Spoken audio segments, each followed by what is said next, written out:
My name is David Hempton, and as Dean of the Harvard Divinity School, it's my pleasure and privilege to welcome you all here this evening.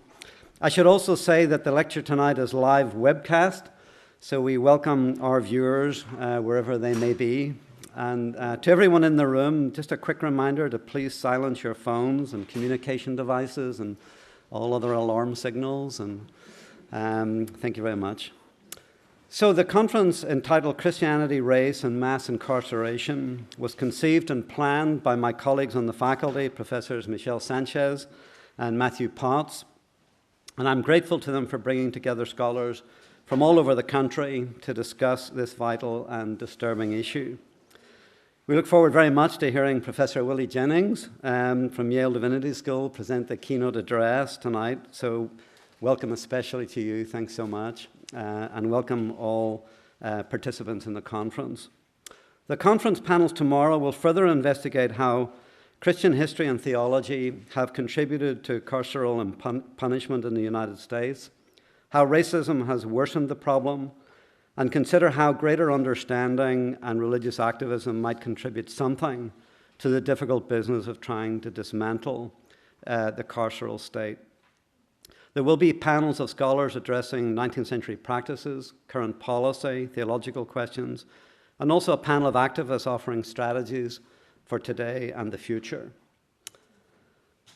Brian Stevenson, in his very powerful and disturbing book, Just Mercy, which I read over the summer, writes that, quote, "When I first went to death row in December 1983, America was in the early stages of a radical transformation that would turn us into an unprecedentedly harsh and punitive nation and result in mass imprisonment that has no historical parallel.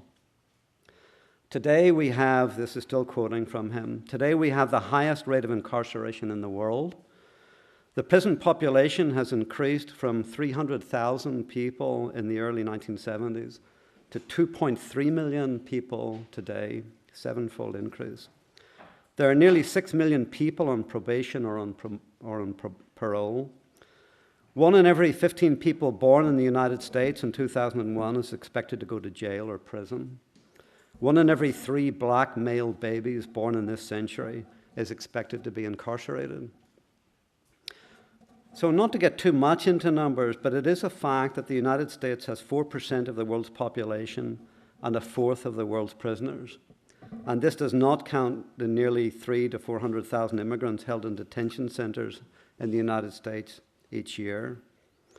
The US also has by far the highest incarceration rate in the world, with a rate nearly 50% higher than the nations with the next 2 highest rates of incarceration, Russia and Rwanda. These numbers are, of course, deeply disturbing. But as you all know very well, the numbers merely tabulate and betray something far, far deeper. As Ta-Nehisi Coates put it in his 2015 Atlantic article on what has happened to the black family in the age of mass incarceration, quote, "It is not possible to truly reform our justice system without reforming the institutional structures, the communities, and the politics that surround it." In short, there are complicated historical, social, racial, and political questions that attend to this phenomenal growth of incarceration. The end of Jim Crow, the Southern Strategy, the war on drugs, mandatory minimum sentencing, the rise of life without parole sentencing, as well as normative cultural and theological questions of punishment, retribution, and redemption, which affect our attitudes towards and the practices of carceral punishment. So these are all issues that the conference hope to address. It's a full program, and I'm deeply grateful to Michelle and to Matthew for bringing us all together to convene a conversation here at HDS. To get us started, it's now my pleasure to introduce my colleague, Michelle Sanchez, who is an assistant professor of theology at the Harvard Divinity School. Professor Sanchez received her doctorate in the Graduate School of Arts and Sciences at Harvard. Her research interests include the Christian movement of reform and the complicated, long-lasting legacies of Protestantism, along with the complex interrelationships between theology, politics, and rapid social change that marked 16th century Europe. She also studies ways of reading theology that are attentive not only to the traditions themselves, but also to how theological writing responds to concrete historical conditions and general human concerns.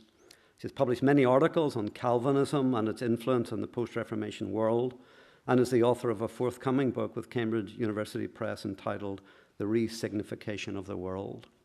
Please join me in welcoming my colleague, Professor Michelle Sanchez, to the podium to introduce our keynote speaker for this evening. Michelle, thank you.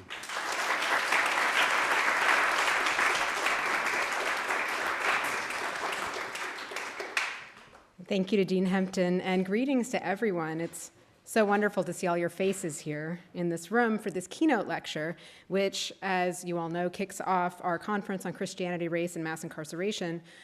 You're probably all aware of this, but just to make clear, there will be 4 panels tomorrow in this very room, so we hope to see many of you return. And it's my honor to introduce tonight's speaker, but before I do, I don't want to miss the opportunity to begin with a litany of gratitude for the many, many people whose work and vision made this entire event possible.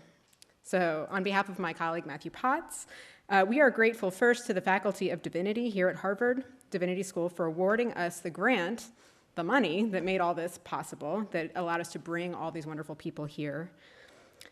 We also would like to thank the Charles Hamilton Houston Institute for Race and Justice at Harvard Law School, and the Religions and the Practice of Peace Initiative here at Harvard Divinity School for co-sponsoring the conference, and the HDS Low-Income Student Advocates, the Prison Education Project, for their support for this event, and the Harambe Students of African Descent. This event would not have been possible, and I mean this, without the incredible team of support staff that have impressed me to no end. And I would especially like to thank Matthew Turner, Marguerite Jenkins, and Jennifer Conforti, as well as our students Nicole Powell, Angel Calvin, and Salwa Tareen. And I would also like to add my thanks to Matthew Potts, who had the initial idea for this conference and did so much of the legwork to make it happen. We are all grateful. So now finally, it is my pleasure to introduce our keynote speaker, Professor Willie James Jennings, who will be delivering a lecture entitled The Christian and the Prison. Professor Jennings comes to us from Yale Divinity School, where he is Associate Professor of Systematic Theology and Africana Studies.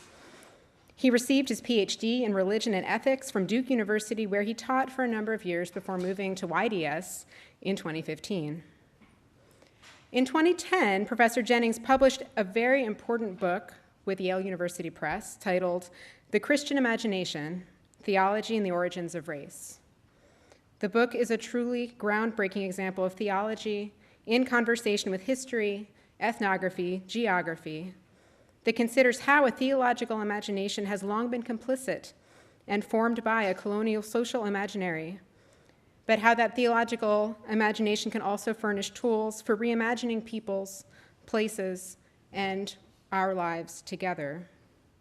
The book received the American Academy of Religion Award for Excellence in the Study of Religion in 2011, and in 2015, the Graumeyer Award for Outstanding Work in the Field of Religion. Professor Jennings is also a prolific writer of essays on topics that include incarnational theology, art and music, identity and race, Karl Barth and Mahalia Jackson, and teaching and pedagogy, and particularly what it must mean to teach against the global realities of racism or to teach in the wake of violence. To prepare for this introduction, I took some time this week to read and reread some of Professor Jennings' more recent essays. And I have to say that at the time I did not fully comprehend what a profound experience this would be, particularly because preparing for this conference has given me ample occasion to reflect on what it means to teach theology at this time, in this place, at this historical moment, and to teach texts that remain actively caught up in a theological imagination that reinforces a violent and dehumanizing social order. When Matt and I first began planning this conference a couple of years ago, the reality of mass incarceration felt to many people I know like the most urgent, perhaps even the primary concern of racial justice advocates in America. The other day, I happened to glance at the cover of Michelle Alexander's very important book for bringing this into our national conversation, The New Jim Crow, and I was struck in that moment by noticing the subtitle, which reads, Mass Incarceration in an Age of Colorblindness. Because honestly, it felt a little bit vintage. A lot has changed since that book was published in 2010, or at least a lot has been clarified on a mass public scale since 2010. Because I expect that even those who might have wanted to insist on a colorblind America 5 or 7 years ago would be hard-pressed now to defend the idea that this ever was a quote-unquote age to begin with.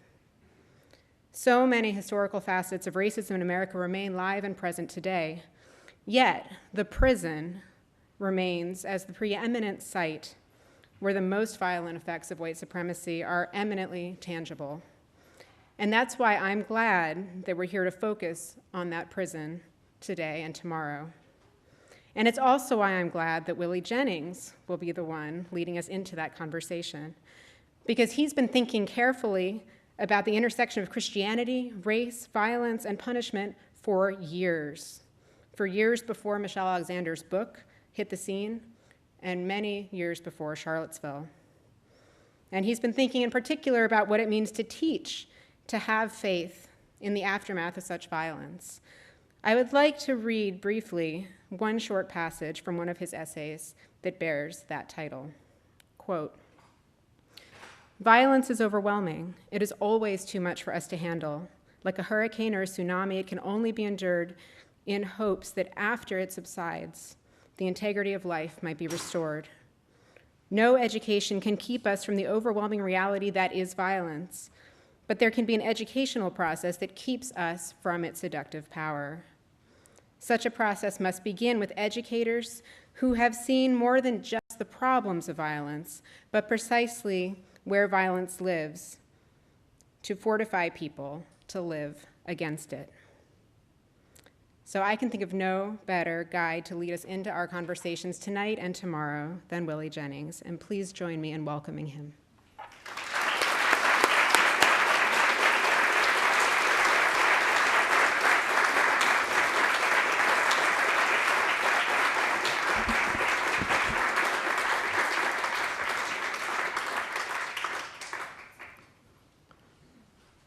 Thank you, Michelle, for those not only wonderful comments in terms of an introduction, but the deep and penetrating insight that you offer to set our time together.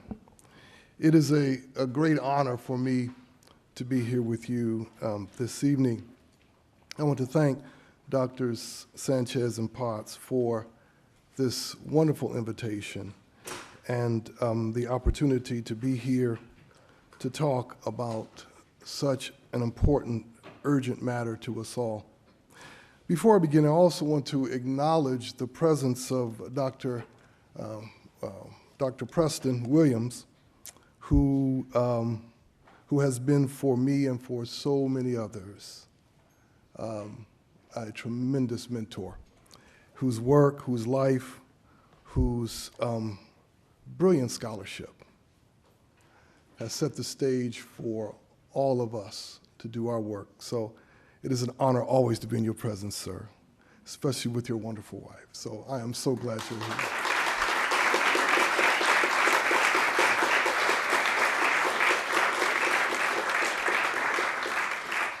I want to say to the students who are present, if you haven't gotten to know this wonderful doctor before you graduate, you should take him out for a cup of coffee. You will learn a lot. So I don't want to fill his calendar up, but I do want you to get to know him.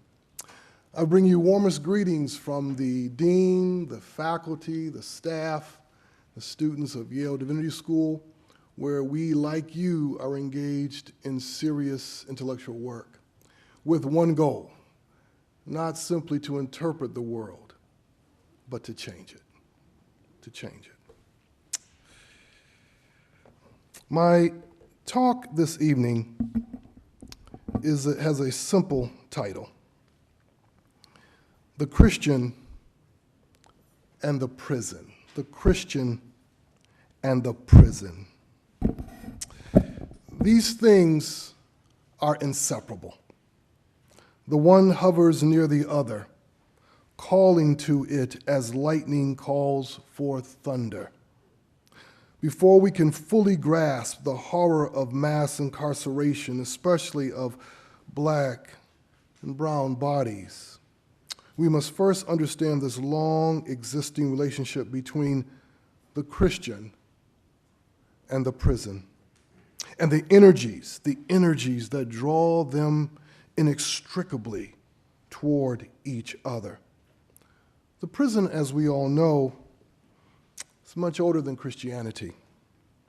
It has always existed as an enticing work of creation, promising those who wield its power the possibility of creating through destroying.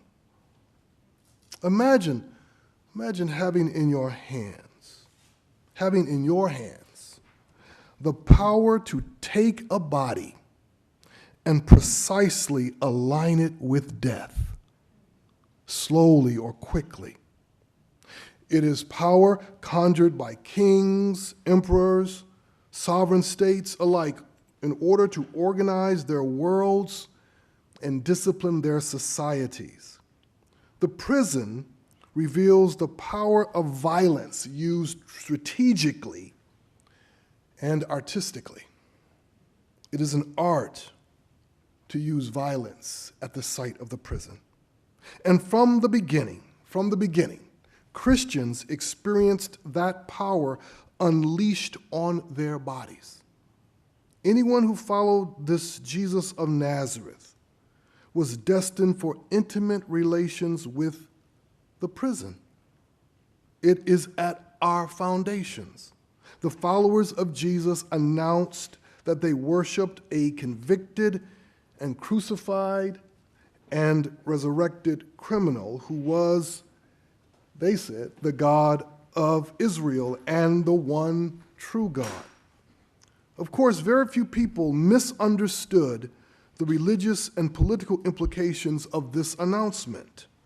A new power was in the world, a power that would call into question the ruling political, religious, and social order. Christians from the very beginning were thrown into jails and prisons, beaten and tortured because people connected the dots. This is what we know, between a faith confessed and a world order threatened. Christian faith formed at the site of incarceration because the one we followed was considered profoundly, irredeemably disobedient. Disobedient.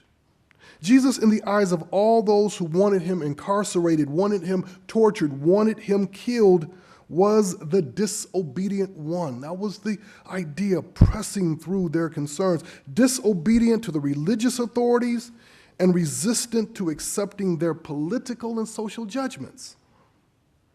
What they construed as disobedience was, in fact, his obedience to God, the one who he claimed a deep intimacy with. His obedience was made a secret by their unbelief. They did not believe, and therefore they saw him as a heretic and a criminal, two sides of the same bad coin. Christian theologians over the many centuries have never truly reckoned with the full character of the obedience of Jesus. We seized upon its soteriological, its saving relevance, but we lost sight of its political and social density. We lost sight of it. Here, this child of God obeys God for our sake. He heals the sick, raises the dead, sets captives free. You've heard this before. This is his obedience. He marks a life of obedience to God precisely in his work of liberation, of emancipating those held captive by death and death's agents. Yeah. But it was an obedience clothed in the optics of disobedience, and therefore an obedience always misidentified. Always misidentified. His words, his actions, his very body spoke to those in power of pure disobedience. This is the beginning we know, of the solidarity, his solidarity with those identified, and should we say more precisely, misidentified as disobedient. Kelly Brown Douglas and James Cone were both right to point to the deep connection between the body of Jesus and all dark bodies whose flesh has been made to signify dangerous disobedience. As Karl Barth said, Jesus is the judge, judged in our place, judged from the place of conviction and sentencing, where appeals would not work, and a destiny for punishment marked a future. Jesus is God from the sight of the one designated criminal. And Christians, from our beginning, were engaged in a struggle over the optics and reality of obedience and disobedience, a struggle over the dialectics, if you will, of obedience and disobedience, always the dialectic. As Peter and John indicated in Acts 4:19 and 20, even if religious and political authorities saw their action as dangerous and subversive disobedience and threatened them with more punishment and incarceration, they would obey God. They would obey God. And obedience born in faith is as liberating as it is dangerous. As the great Elizabeth Schuster-Ferenza taught us long ago, it is precisely this dangerously liberating form of obedience to Jesus that the church itself feared, because that obedience would look and feel and sound like social, political, economic, and religious disobedience. It would signal revolution. We are always afraid of obedience to God because we know it signals revolution. Too many Christians from our very beginning, as you all know this, having studied these matters in your history courses, you students, too many Christians from our beginnings presented an obedience that concealed this liberating obedience, concealed the obedience that would be seen as frightening, revolutionary disobedience. We presented an obedience that served as an apology for citizenship, that showed we were no threat to the existing order. Certainly there were many who believed that our obedience to human authorities was only temporary and strategic because this world order, after all, they said, what they surmised, was crumbling. So the obedience that flowed through thrones and bedrooms, through those imagined as gendered and those imagined as having none, simply being bodies to be used, through masters and slaves, through men and women. That obedience, they surmised, was passing away. And soon, very soon, the true obedience to God, the true obedience announcing a new world order, would emerge out from within this temporary and strategic compliance. But the true obedience to God, the kind that is to this world radical disobedience, frightening radical disobedience, it did not fully emerge. It did not emerge fully or clearly. And Christianity, especially as we enter the deep waters of colonial modernity, offered up to kings and emperors, sovereign states, and transatlantic corporations especially them, offered up what they wanted and needed most in this world. Not gold, not silver, not profit, not land. Obedience. Obedience. And not just obedience, but an obedience imagined in faith. Think, for example, of the genius of the monastic gesture of obedience. Think for a moment about the genius of the monastic gesture of obedience. Here we have the legacy of an obedience that is the prerequisite for understanding. You obey in order to understand. You obey in order to understand. How many military forms of training are built precisely here. This was an Augustinian sensibility applied to the body. Now, of course, let's be clear, this was never a blind obedience. It was never a blind obedience, but an obedience that brings understanding, an obedience fully coupled with understanding. And as the famed Dominican priest and theologian Herbert McKay said so brilliantly many years ago, it was an obedience that was a shared project of the entire monastic community. It is not one that is imposed on anyone, but one that all will willingly and freely offer to one another in the mutual search for a consensus in thought, decision, and action. This is an obedience that comes through education, formation, conversation, and a willingness to listen. After all, that is the original meaning of the word to obey, to listen, to hear, to listen to one another and those who have gone before us in the great Christian tradition. This vision of obedience growing out of the monastic gesture bound obedience to education. Indeed, it would become the inner logic of Western education.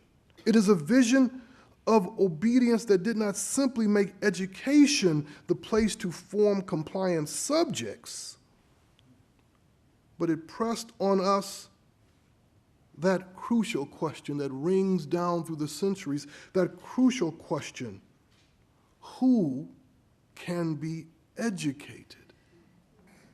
Bless you. Who can be educated? Who has the mental capacities and moral disposition to be formed and to willingly and freely obey? If education is not possible for such a person, then obedience is in doubt. Such an adult or a child, must be handled differently. They must be handled differently if obedience is in doubt. Because if obedience is in doubt, education is in doubt. And at a minimum, they must be sequestered from all those who can understand and will obey. Another important legacy, another important example for us is the obedience to the Word of God articulated in the Protestant vision or Protestant visions of faith. In this moment, when we are reflecting, some are celebrating, when we are reflecting on the beginnings of the Protestant Reformation, we should remember the absolute importance, not of Luther, though Luther is important, but not of Luther, but of William Tyndale. He is the true father of the Protestant Reformation for the English-speaking world, and the one who articulated a comprehensive vision of obedience, so powerful, so clear, that it circulates among us today to this very moment. In his work, The Obedience of a Christian Man, written in 1528, and if you've never read The Obedience of a Christian Man, you really need to read that today. You really do. You will not understand not only Pence and Trump, but you will not understand a lot of people until you read The Obedience of a Christian Man. You see, Tyndale offered not just a manifesto for release of the church from what he considered Roman Catholic bondage, but a theological blueprint for the reorganizing of society through the scriptures. Tyndale imagined a faith held in the hands of every believer and not held in the hands of the church hierarchy, because it was a faith nurtured by the Bible being held in every believer's hands. For Tyndale, everything begins with the scriptures translated, with the word of God embodied in the particular vernacular of the English people. He believed that with the Bible in hand and the word of God being heard in our hearts, we can clearly understand true obedience to God in this world and not to the church hierarchy. The Bible tells us, Tyndale told us, what the true structure of obedience is. We obey God. But obedience to God comes through a line of obedience. It begins, he said, it begins with children, the Bible says, not Tyndale.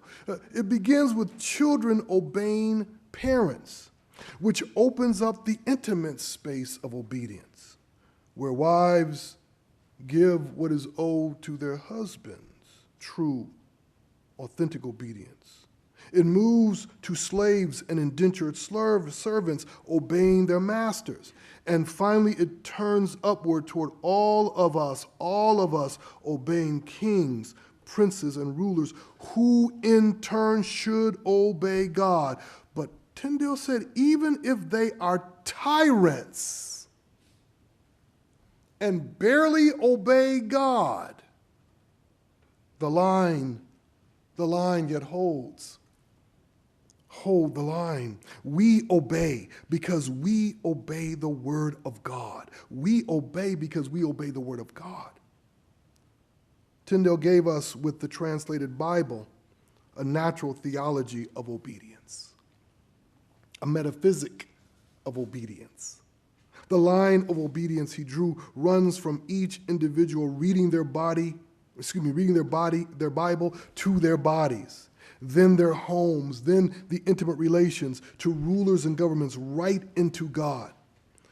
It is an obedience that does not need the church or any community of faith.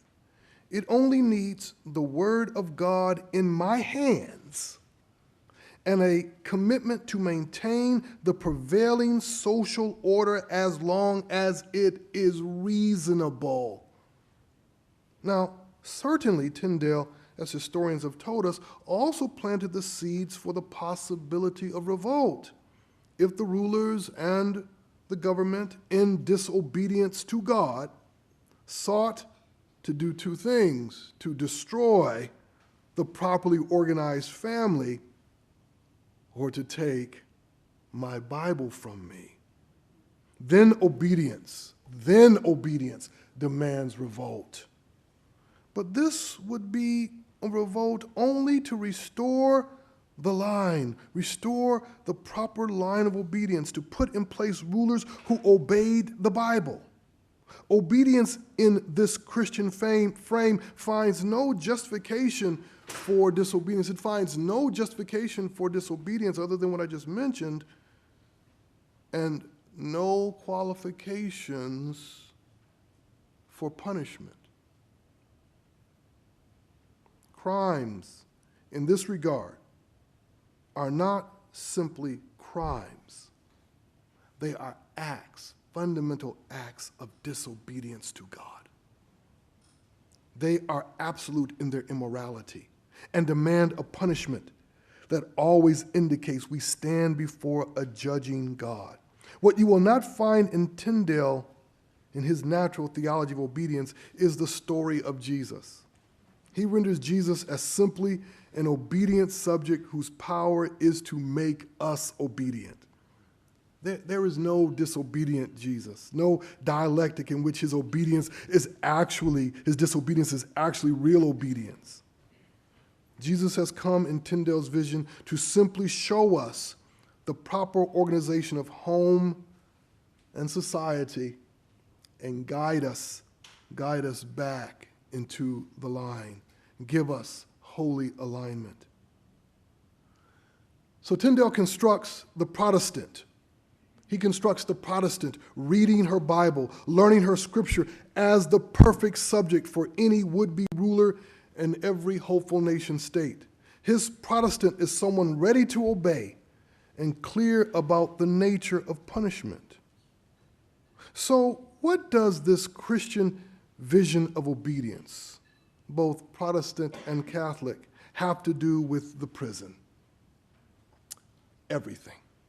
Especially for those people who entered the colonial world as slaves and colonized subjects.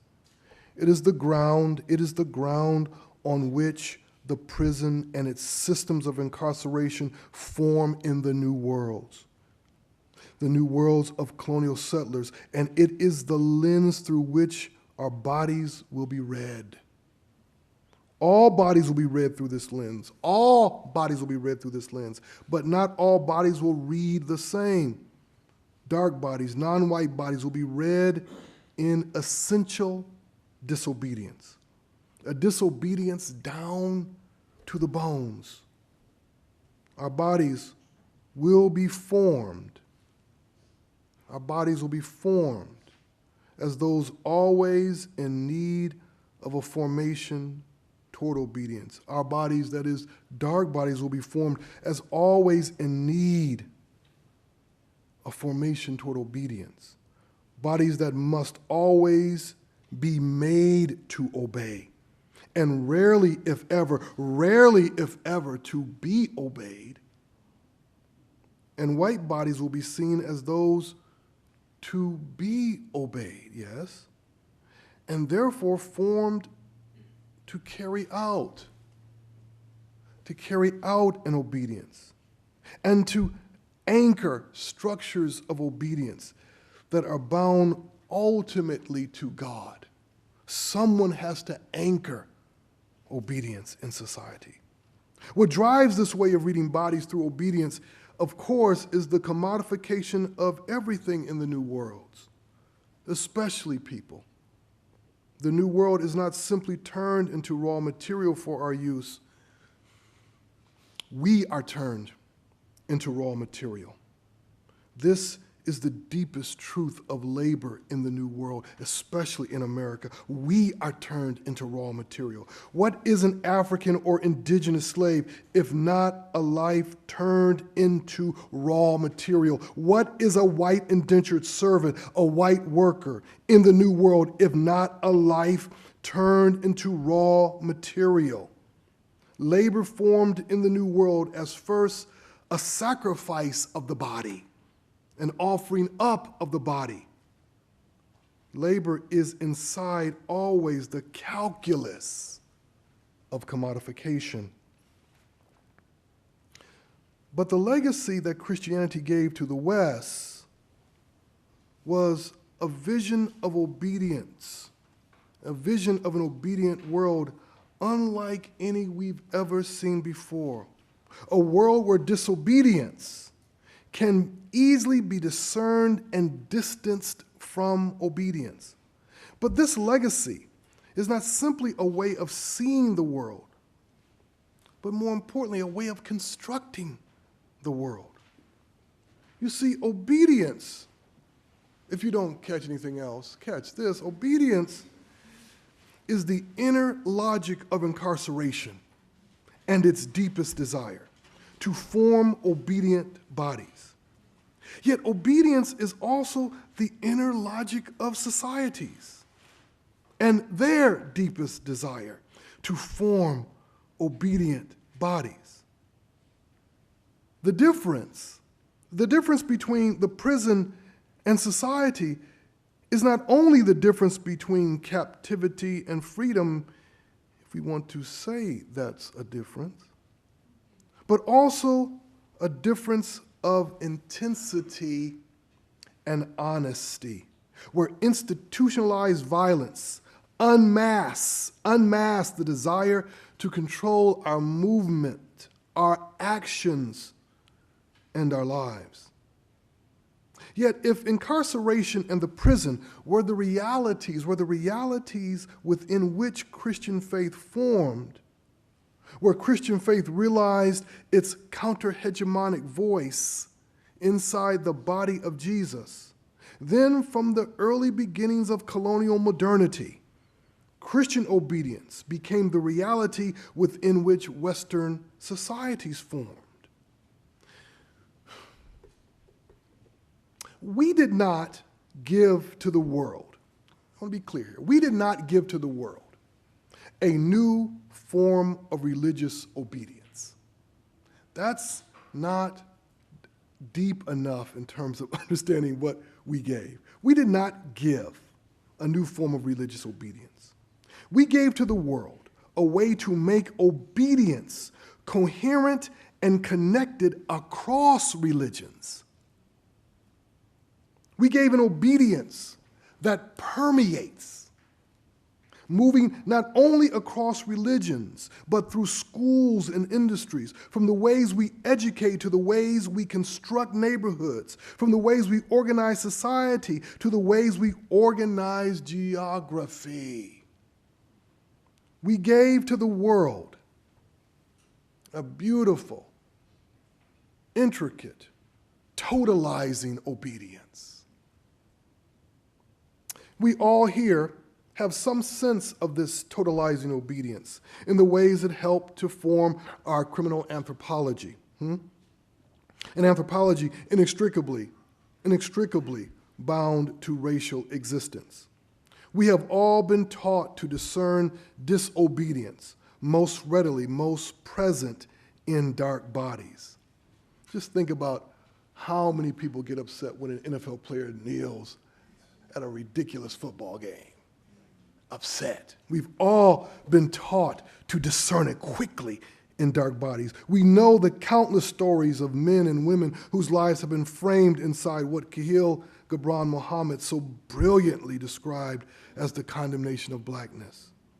Yet our efforts at intervening in and against the effects of this anthropology will be short-sighted until we start to reckon with the ways obedience and disobedience have been structured into our lives and how they in turn energize the logic of crime, incarceration, and punishment in our imaginations.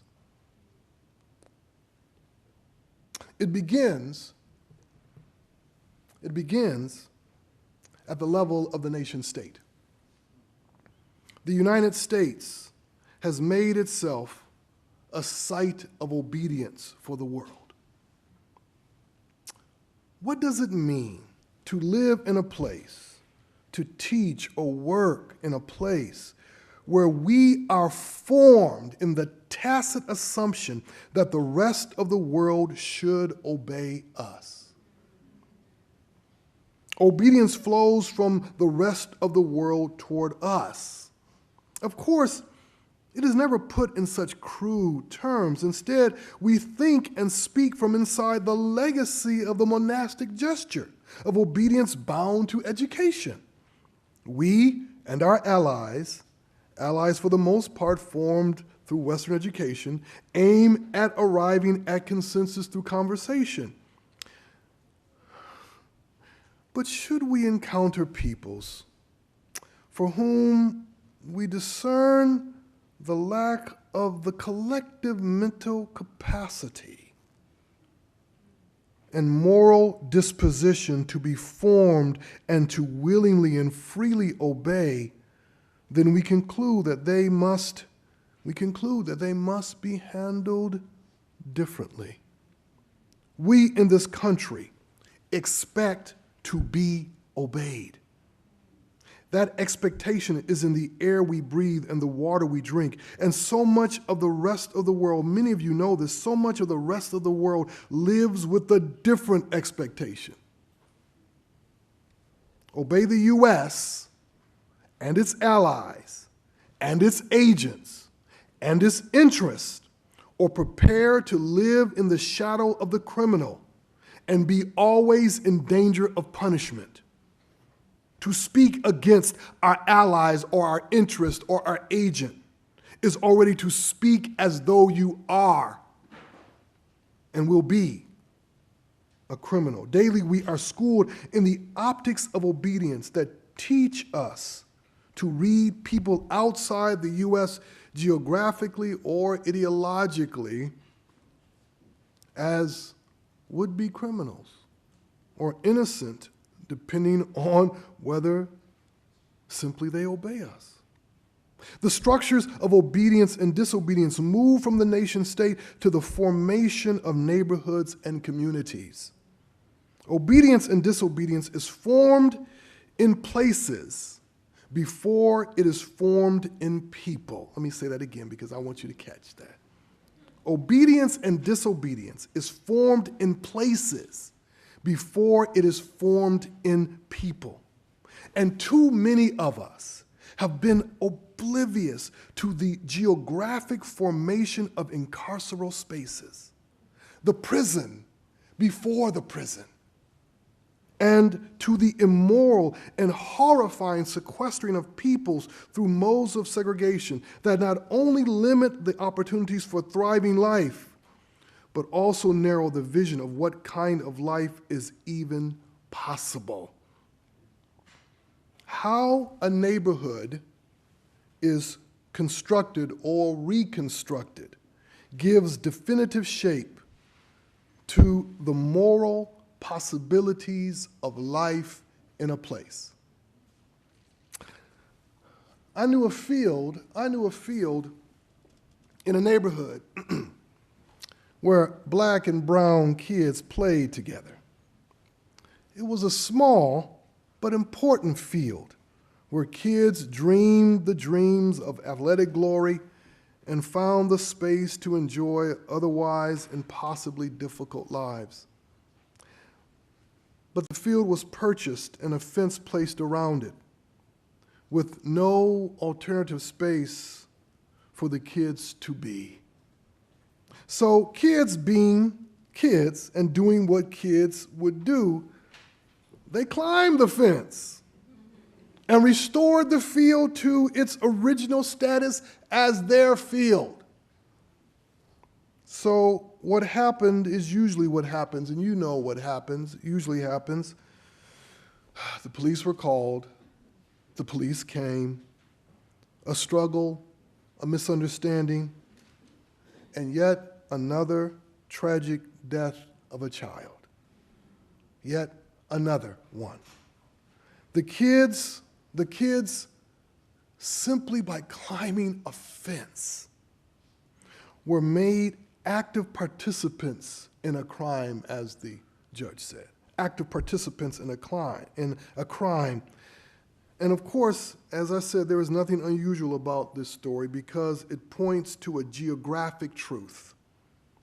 Policing practice always follows zoning policies,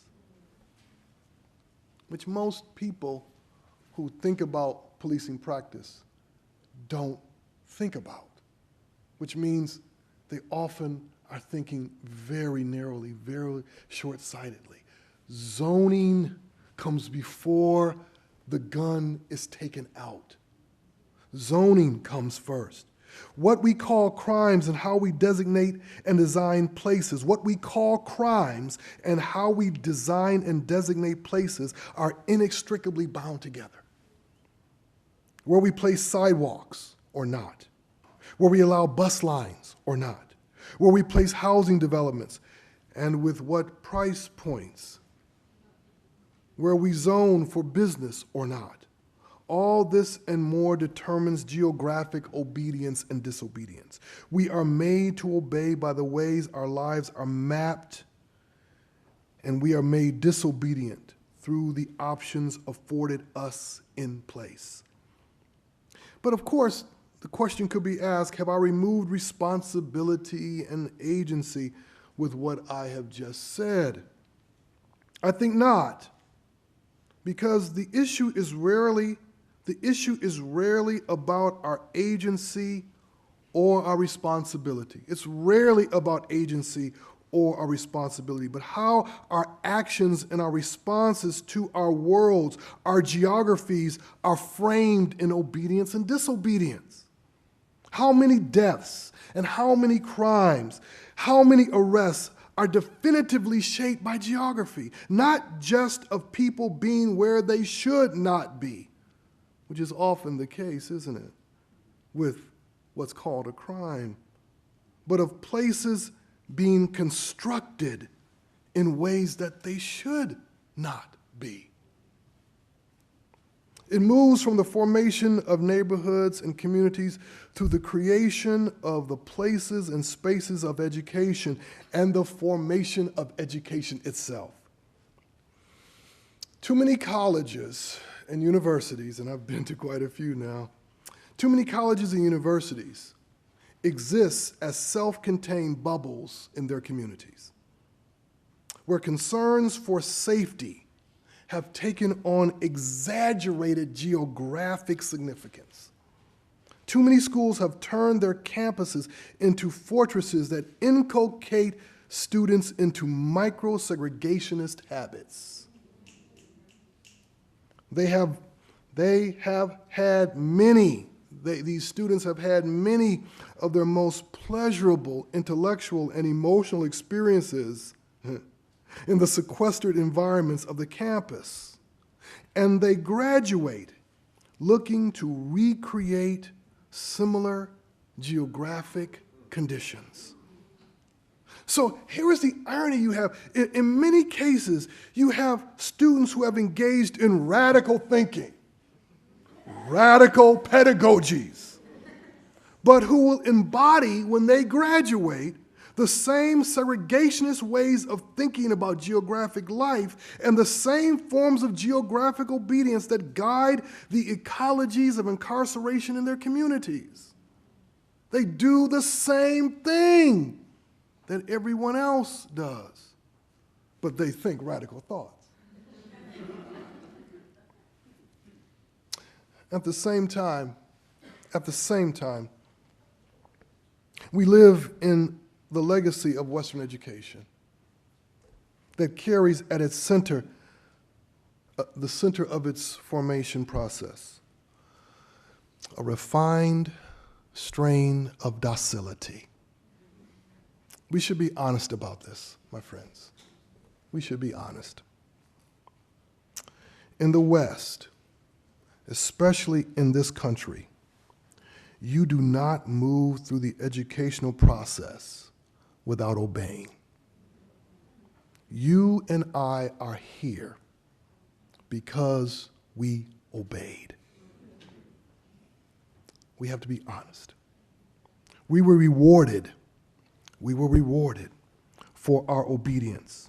And we all know the stories of those around us who were punished for their disobedience.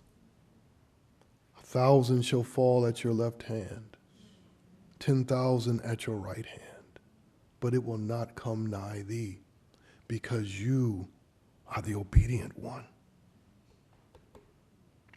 Early on, most of us learned that our futures hung in the balance of our obedience. And for so many people of color, the stakes of obedience were and are very high,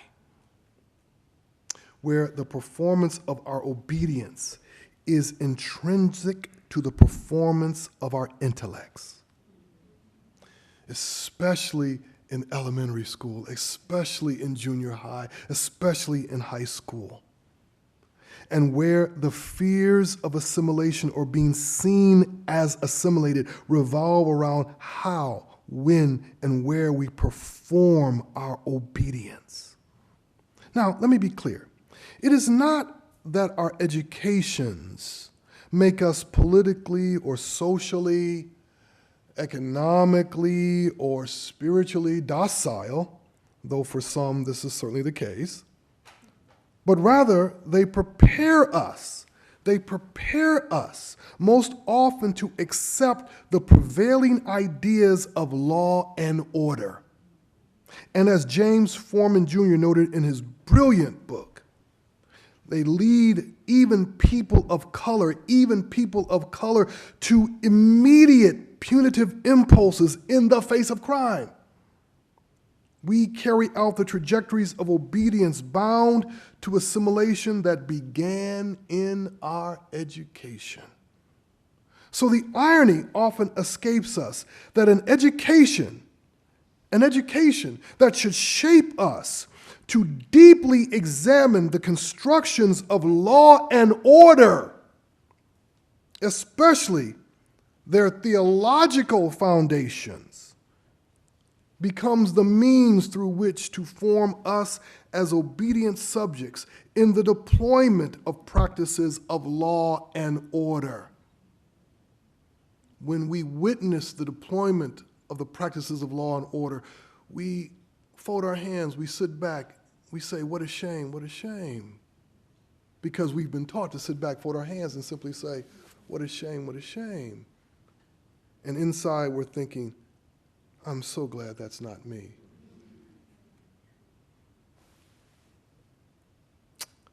It took a Christian architecture to do that to you. And only, I would suggest, a Christian architecture can start to pull that out. But I might be wrong about that. But if the foundations of law and order, crime and punishment, prison, and the systems of incarceration are built on the soil of Christian obedience in the modern world, then as I close, I want to return once again to that soil to suggest a different relation of Christian obedience to these incarceral realities. Because obedience is an incarceral reality that I want to return to the soil that begins with the original one found in the body of the crucified one, that is the original obedience. I want to return to the words of Jesus and to his life. He said to his disciples and all those listening in, you've all heard this before, when I was in prison, you visited me. Stunning passage in the gospel. He identified with the poor and disadvantaged, with those captured in systems of enslavement and imprisonment, bless you. His disciples, in response to Jesus' words, they looked for a temporal alignment. The famous question, when were you in prison, Lord? When were you in prison? But Jesus was trying to show them a spatial alignment of his body with those incarcerated and to prepare his disciples, to prepare them for the incarceration that was surely to come. It was coming their way because they were following this dangerously disobedient rabbi. So the words of Hebrews 13:3 follow the logic of Jesus' life. Hebrews 13:3, where it says these famous words, remember those who are in prison, as though you were in prison with them. And those being tortured, remember those being tortured, as though you yourself were being tortured with them. Rarely heard this passage preached growing up in the church. Rarely heard this passage preached. What do you do with it? What do you do with it? You hear something in these words. This remembering, of course, was not simply an admonition for visitation. No. The remembering has always aimed at the overturning of a world shaped in injustice and addicted to violence.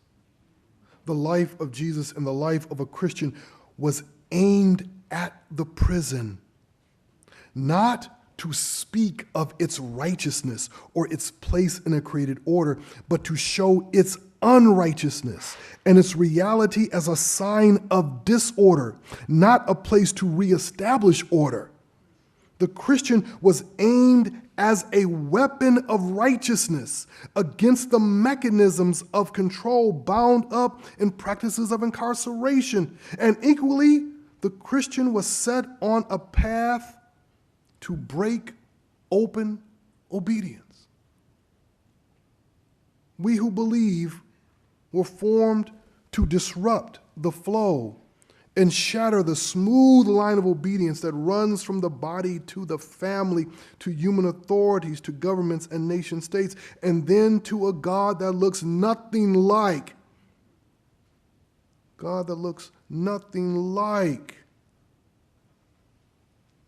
the disobedient, disrupting Jesus. Only through the disruption of the shattering can we have a law that loves and an order that is just. Christians, by the faith we confess, are aimed at the prison, inextricably linked to deep and constant involvement, not only with those who feel its power, but with unmasking it as an agent of death and drawing down its power and its intoxicating addiction for those obsessed with control. The sad truth, as you all know, and I'm sure someone would ask a question about this immediately, but let me just say it. The sad truth is that too many Christians have never been introduced to the Jesus who was actually arrested. Just as too many have never been told, they've never been told that our obedience should look to the world like Jesus, which means it ought to look like disobedience. It ought to feel and sound and smell like revolution, especially in relation to our incarceral practices and the political use of prisons. Of course, we need an obedient church, as the liturgy for so many Christian bodies say. We need an obedient church, which means we need a church that does not simply obey, but offers the world a different way to understand obedience, and therefore a different vision of God, a God who sets people free. Thank you very much. Thank you very much.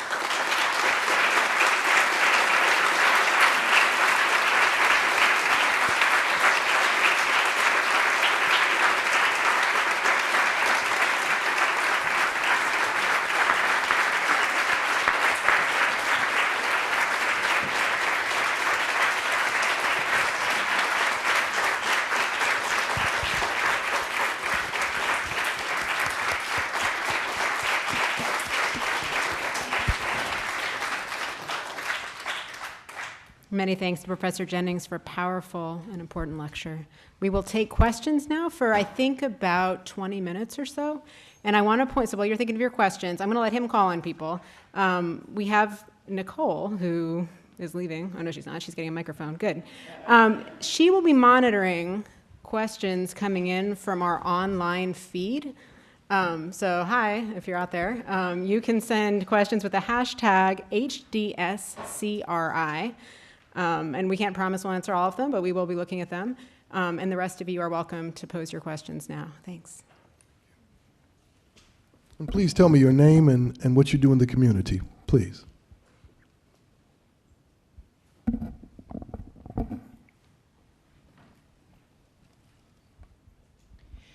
My name is Jackie Lindsay, and I work with organizations, communities, networks committed to social change.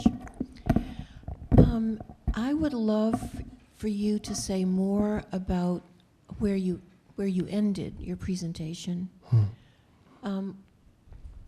When you're speaking to you, there were 2 points in your lecture, one at the end and one somewhere towards the end, where you said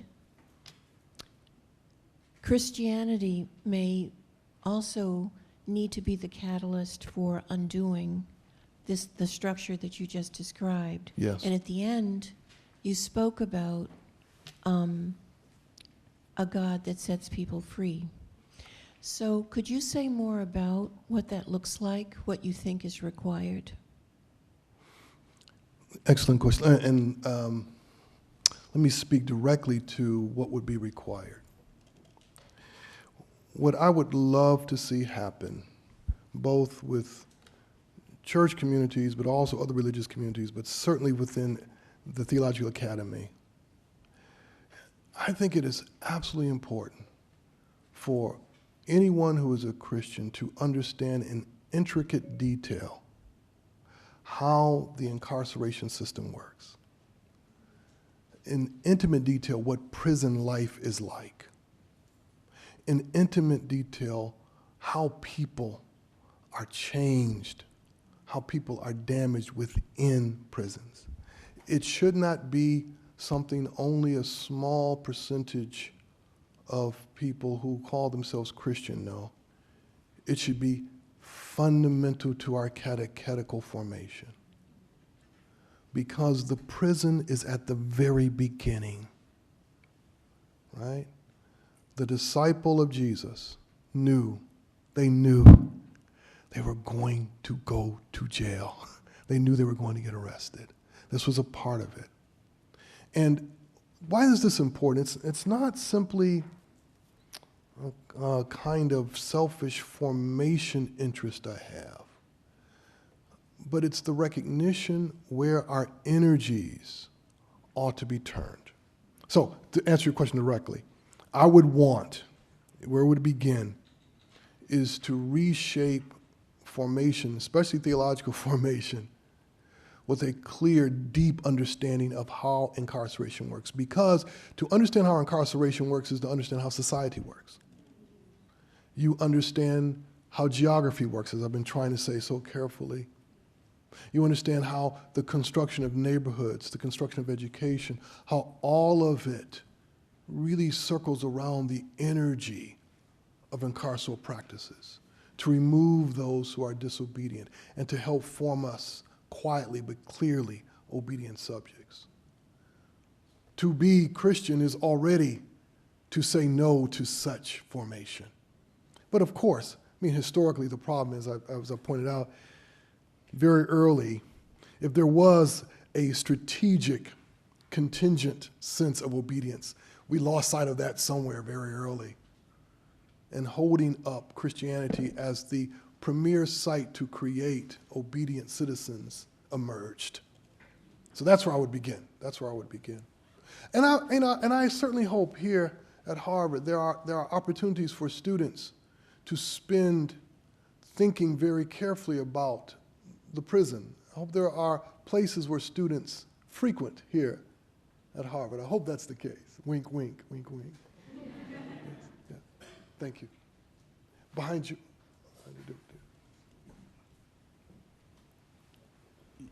Colin Leach, pastor in Boston. You touched just for a moment on the subject of salvation. Yes. You just mentioned it. And of course the church controlled salvation. And you can imagine, and we can imagine how obedience factored into that control of salvation. Mm-hmm. But I wonder how you rephrase obedience and disobedience and how that leads or doesn't lead to some new salvation in your way of thinking. Thank you. That's a great question. What I would love to see happen is for theologians and pastors, others who are trying to think about the intricacies of salvation, of soteriology, and in the ways in which Christians think about what it means to be saved, to return to a clear and consistent meditation on the obedience of Jesus. Inside his disobedience, that is to say, we forget. No one imagined that Jesus was obediently obeying God. They all imagined him as this radical, disobedient person, so that his obedience was not clear and obvious. So the implication for soteriology, if you will, the implication in two ways: how we think about what it means to talk about salvation, how we think about what it means to display a life that is inside of salvation. There ought to be a political and social density to that that looks like the disobedience of Jesus, right? The difficulty that we have theologically is that when we articulate the saving work of Jesus, it forms us not inside this clearly dangerous, revolutionary disobedience that is inside his life, but it forms us in exactly what the Pharisees wanted.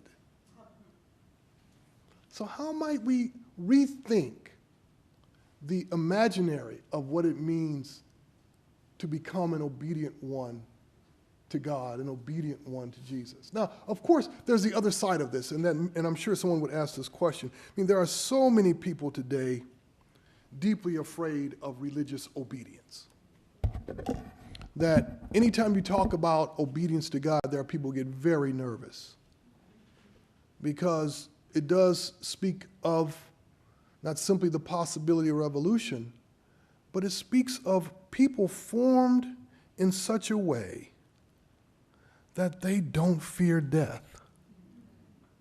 That scares us. That scares us to have people who don't fear death. But here's where, especially those of us who are inside Christian sensibilities in the Christian story, we kind of throw out the baby with the bathwater. We miss the point. You need people who do not fear death, who can resist the pull of violence. You need people who do not fear death, that can challenge fundamentally the forms of punishment that so many agree with. You need people who will say death is not an option, who can challenge the state's right to take life, to use death. You have to have people who are no longer afraid of death because they believe that life has overcome death,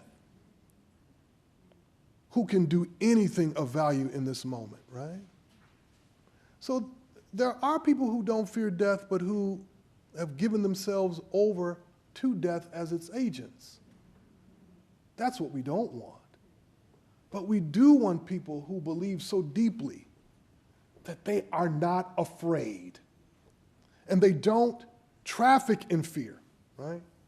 As so much of policing practice, so much of the ideological support of policing practice, it traffics in fear of death, doesn't it? So a soteriology, a doctrine of salvation that moves deeply inside what Hebrews talks about, people who all their life were held captive by the fear of death, in Jesus are set free. Now that's worth contemplating. Yeah. Other questions? I'm sorry I got a little preachy there, y'all. So y'all forgive me. You know, I am a Baptist preacher at heart, but I'm trying to put that away.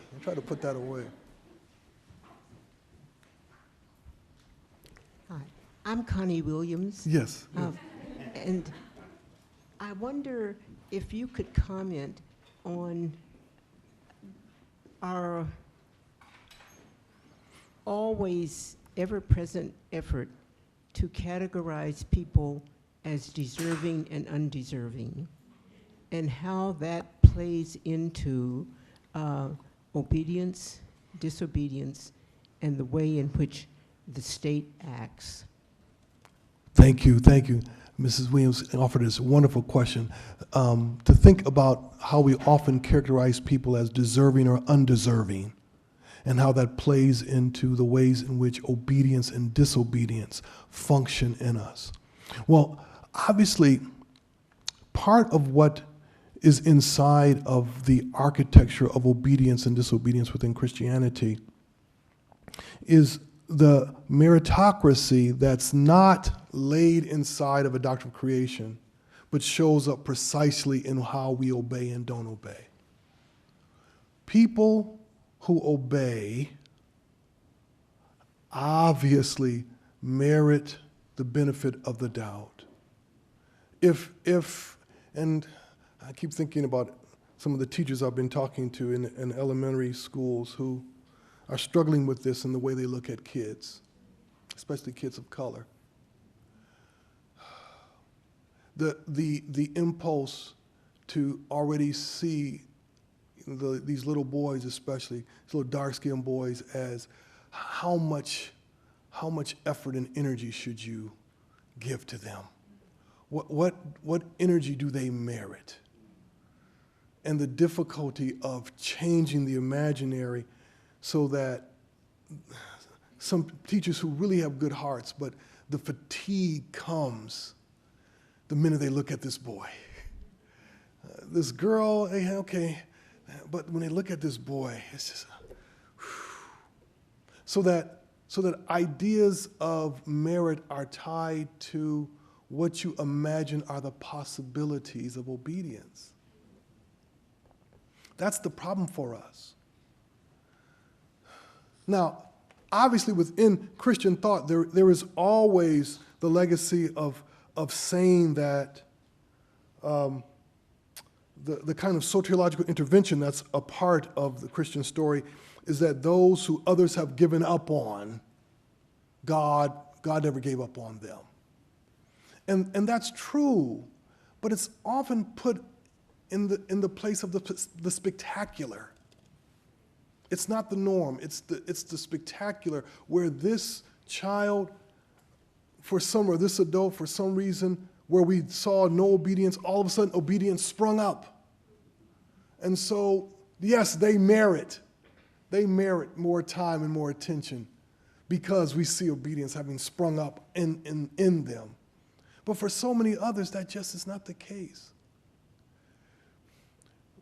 What we imagine is possible in terms of the level of obedience is precisely the way we imagine energy to be expended upon that person. If we imagine that the person clearly inside of them doesn't have it within them, then you get what we hear all the time in political conversations about prison and incarceration. There are just some people, Willie, that you cannot save.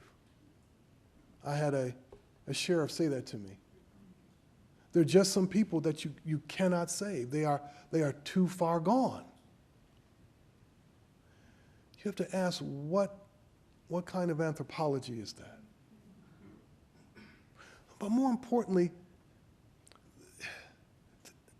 there is an energy that drives that conclusion that we have to get our minds around because it's present.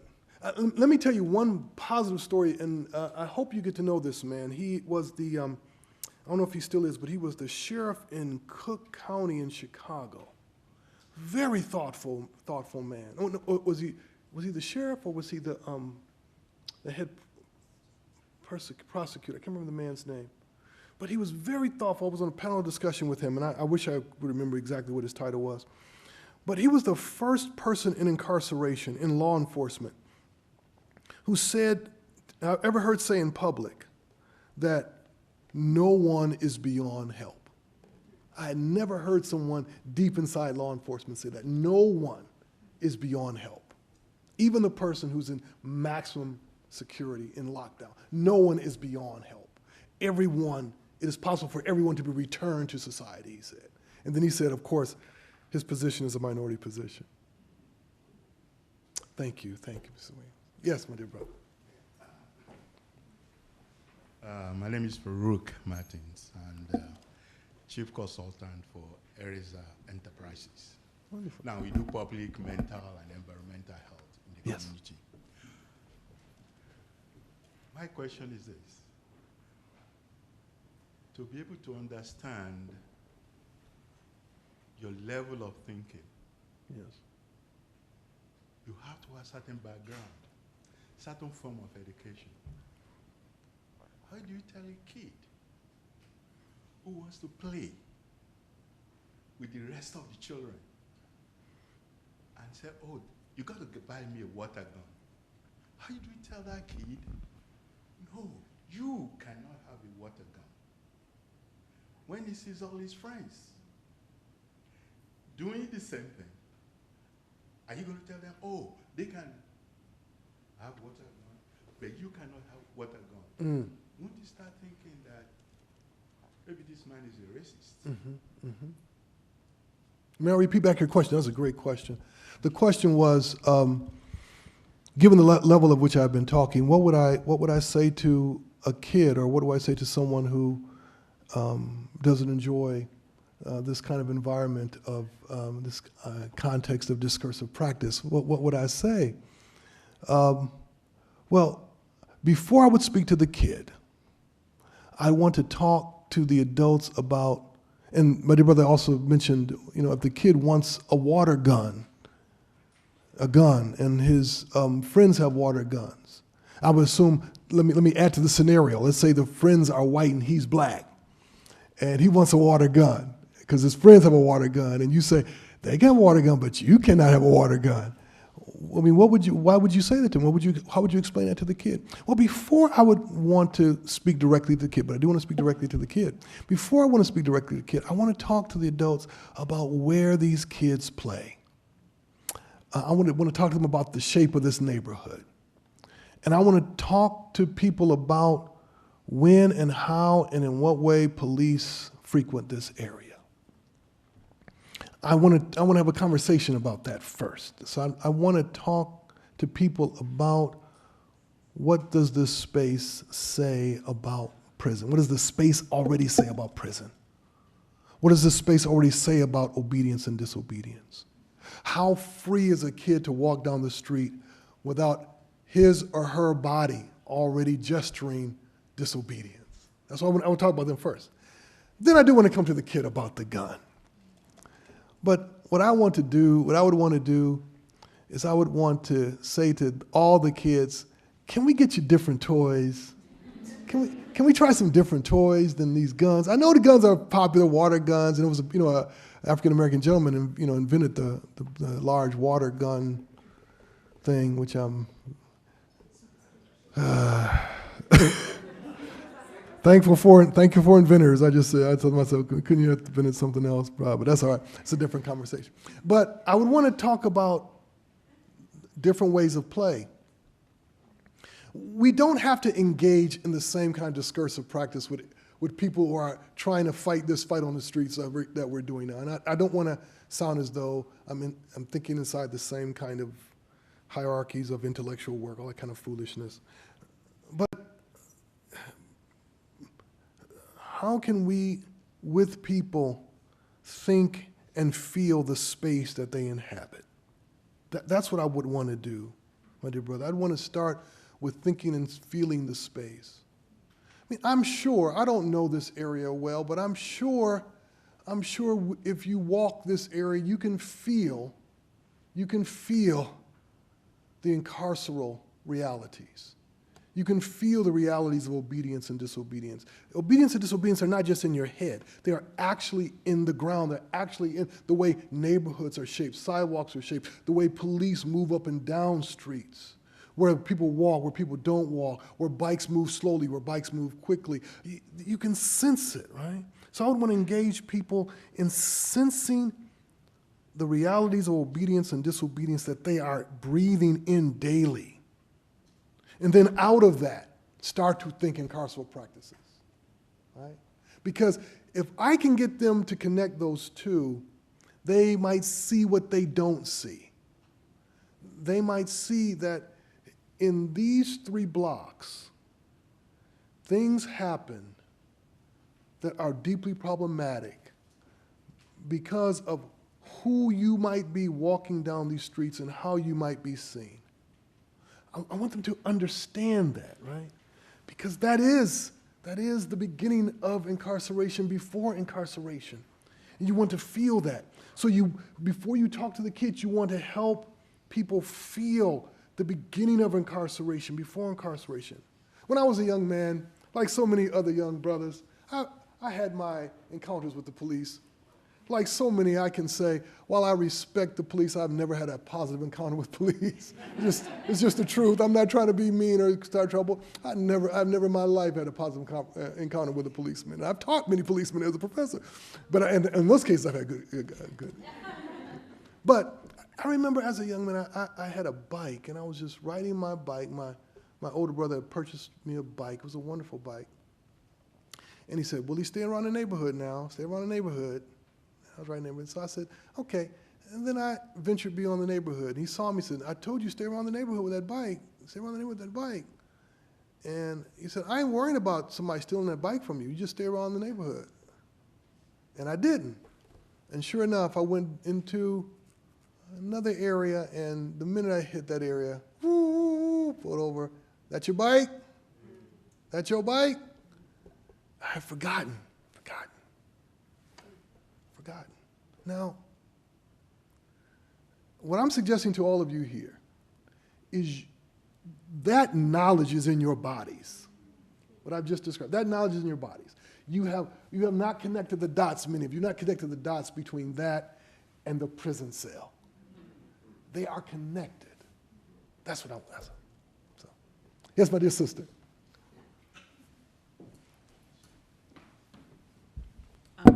I'm just wondering how... I'm sorry, your name? Sorry, my name is Eva, and I work here at the Divinity School. Oh, it's a pleasure to meet you. So my question is, how do we get to a point of large numbers of individuals in this society, particularly, to question the base, how everything that we profit from is really based on the prison system, when so many people's lived experience is one of already being in prison, whether they realize it or not. They have grown up in faith traditions that have been enacted as a prison experience. So the ability to even recognize the torture and destruction that prisons have on people is difficult when they already are experiencing life from a perspective of being bound.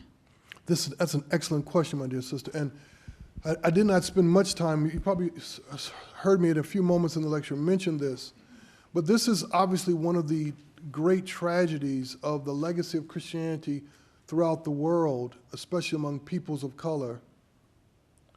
Very often the Christianity that they've been given is one that begins with the imaginary of bodies constantly in need of discipline, bodies that must be taught to obey. And so an entire Christian vision formed inside this fundamental idea that you always need to obey. That's the beginning of your Christian faith. That's a horrible, and for so many people to this day, those forms of tyrannical obedience still govern their ecclesial existence. Not just people, not just African Americans, but many people. The kind of Christianity that they've been given continues to be deeply inside the master-slave dialectic, deeply inside of it. But we know that. So there needs to be a challenging of that as well. There needs to be a critique, a reading of church practices that imagine, say, for example, holiness deeply inside the master-slave dialectic. But there's another thing, and I'm getting back to something I just mentioned to this brother. It would be really important, I always say this when I go places, it would be really important for especially intellectuals that inhabit institutions like this to become deeply involved in zoning policies at the local level. I continue to be very frustrated when I go to communities where there are fine institutions, and I ask how many people in this educational institution go down to the monthly zoning meetings that happen in every community, where the city commissioners sit. You know, oftentimes they put that on TV, and the commissioners on public television, commissioners are sitting up front, and they scan the audience. There's like 5 people there. Those are some of the most important moral meetings that take place in a community, because zoning meetings determine everything. That little story I told, that happened at a zoning meeting, right? And the fact that we are not there, The fact that we are not there means that we are not in the place that begins to form incarceral spaces, that underwrites the work of the prison, that prepares bodies for prisons. It happens there. When someone decides that this is a business area, that this is going to be a residential area of homes that start at 600,000 and up, and there'll be no sidewalks to it. So if you are riding a bike and you're near it, what are you doing here? Right? That's where we need to be. That's where it starts. So I would love to see, especially I don't know what happens in this community, but I would hope that there would be a number of Harvard intellectuals, scholars, professors at the zoning meetings. I'm sure there must be. But brother, you had a question. And then, my dear sister, if you want to, is this the last question? Oh, this should be the last question. Thank you. Thank you. Thank you very much. My question is more. I'm sorry, my dear brother, your name? Oh, my name is Steve Nunez. I'm a second-year MTS here at HDS. Wonderful. My question is, let me see if I can formulate this in a non-aggressive way.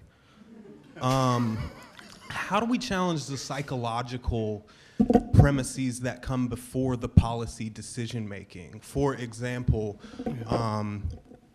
a few weeks ago, I walk into Andover Library, and as I'm walking in, a white woman says, "You need an ID to get in there." So the implication of that is I must not have an ID in the first place, and that's not a space that I belong in. So even when black and brown bodies end up in these liberal bastions like Harvard Divinity School, we are already facing the psychological consequences. So how, and I think one of the psychological consequences for those in these predominantly liberal spaces is, I can't possibly be racist. That's what racism looks like, the Donald Trumps, this, that, and the other. So how do we begin to jar this obedient sort of mentality in a way that I guess predicates the way that we're making policies in the first place? Oh, that's a fabulous question. And I can only just partially do justice to it. I think, obviously, and I'm sure you must have done this, the immediate response. There is an immediate response. Yes, I belong here. But beyond that, here is the thing we have to analyze. What would lead someone to speak to you about geography in that way? I mean, because that's what is amazing me today, the way geography works. To imagine appropriate bodies for a space is already a pedagogical work in the person who spoke to you. And so maybe the task, and this is always a difficult task, huh? And so many, Baldwin and others spoke about this, how to do this deep intellectual work when there's so much emotional turmoil working at the same time. But we have to try to do it and do them together, huh? Face the emotional work that you have to do while you're trying to do the intellectual work. But the intellectual work being trying to figure out how the geography works and how we might intervene. I mean, obviously, I have a you know, they say I have a long-term strategy, you know, the long game here, which is to change the way geography functions in the imaginary of so many people. And if I can do that, or should I say, if I could get people to do that, then maybe we will end someone ever asking you a question like that. Thank you all very much. Thank you all very much.